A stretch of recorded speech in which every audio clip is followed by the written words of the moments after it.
আসসালামু আলাইকুম বন্ধুরা, আপনারা জানেন যে চট্টগ্রাম নয়া ব্রিজের পাশে আমাদের ছোট ছোট ভাইরা রয়েছে যারা মাঠে ফুটবল সুন্দর করে ফুটবল খেলতে ভালোবাসে। আমি আপনাদেরকে আজকে পরিচয় করা দিব এই নতুন ব্রিজের ছেলেদের সাথে। আসো ভাইয়া, আমি আপনাদেরকে আমাদের ছোট ছোট ভাইদের সাথে একটু পরিচয় করা দিচ্ছি। তোমরা আসো।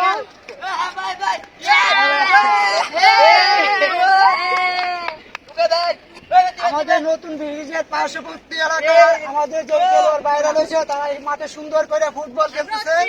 আপনারা ওদের জন্য দোয়া করবেন যে ভবিষ্যতে ভালো একটা খেলোয়াড় হতে পারে, আর ওদেরকে অবশ্যই ভালোবাসা দিয়ে দিবেন যেন ওরা এক সময় কি আপনাদের ভালোবাসা পেয়ে ওরা অনেক খুশি হয়ে যায়। তাই আমরা এই পর্যন্ত